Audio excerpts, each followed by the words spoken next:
Hey guys, this is my 68 caliber first strike ready 3D printed paintball revolver conversion kit. I've put this off for a very long time, which I'll explain why I put it off for so long at the end of the video. But this will be available for purchase by the time this video goes up. Links will be in the description, so just follow that. All the information will be on the product page as well.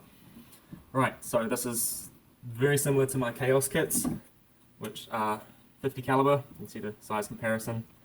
But this, the Opus kit, is 68 caliber and first strike ready, which is what everyone's been wanting for a long time. One of the key differences is it doesn't pivot anymore. The hinge is fixed in place. I've redesigned it so that the hinge, this piece is printed as a separate part, much like the Gen 3 hinges on the Chaos kits, and that actually distributes the load when it's tried to open like this, or if something hits it, or you drop it, stuff like that. The load is forced into the trigger guard here. So less force on the actual hinge itself up here, but this can also be unbolted and put a replacement in if needed. Anyway, it uses a freak insert barrel, so no more of that Type ball 50 cal, and it's held in by a pin. This pin is left untrimmed just so I can show you how it works, but when you receive it, this pin will be in here or taped to the side or whatever, and actually trimmed so it sits flush. So this is the barrel, a freak insert. This is 689, you can use whatever size they come in.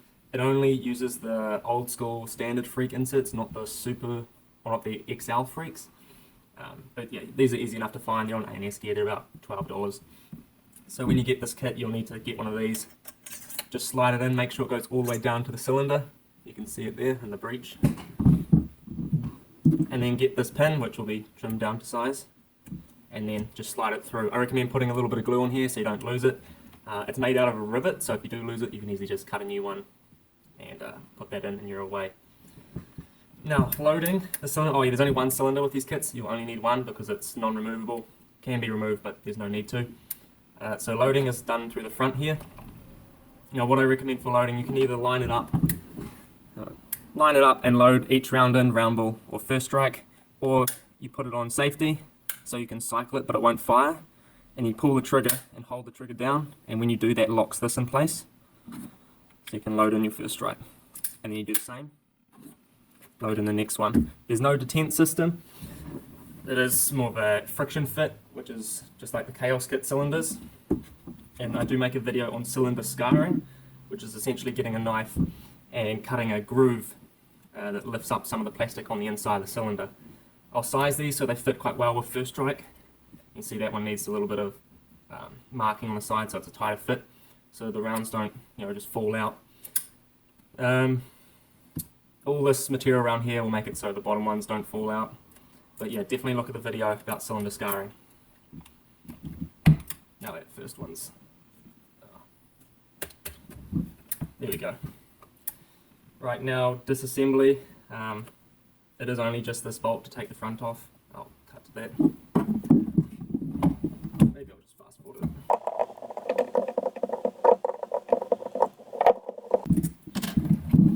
Alright, so just like the Chaos kit conversion, you will need to modify this revolver back. Now the only two kits I recommend, only two revolvers I recommend getting for this is the Chaos, the Crossman Vigilante or the Crossman 357W, which is the one with the black grips. If you get the old school ones with the wooden grips, there might be compatibility issues because they did change the frame up a little bit, or the receiver. So one of the main points, you will need to file this latch under here, if we can zoom in. How it's all rounded here, it's quite pointy usually, but you need to file that back so it doesn't hit the cylinder. And you may need to do this same mod with filing down the hinge area like you do on the Chaos kits.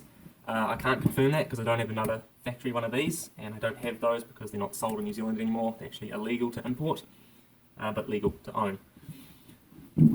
So once you do this, to install it, you'll need to tilt it up like this and curve it around this latch, like so, then line it up. Put in the pin. The bolt, sorry. Make sure that's tight, there's no wobble, then you're away.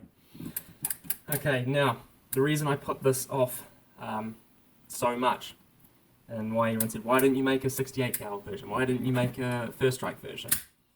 That is because the valve in here is just too small for 68 cal, or there's just not enough power behind the hammer.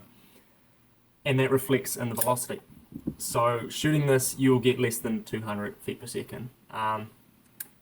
It's usable as maybe a breaching marker or something indoors. Usable.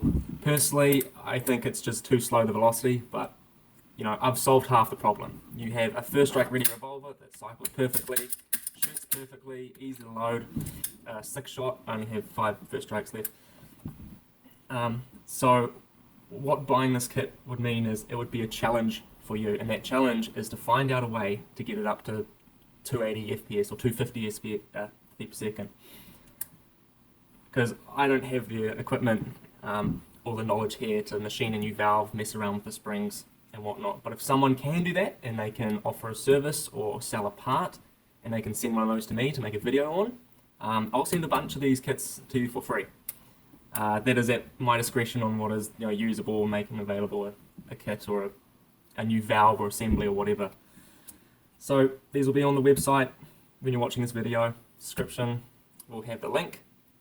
They use 12 gram CO2s just in there, same as the standard pellet pistols. Yeah, I think that's about everything. I did do some shooting. The paint I was using was so swollen that it didn't actually fit in the freak insert. But yeah, it's not very powerful, even though it looks like a sort of a magnum revolver, at least compared to the Chaos kits. But yeah, check it out on the website.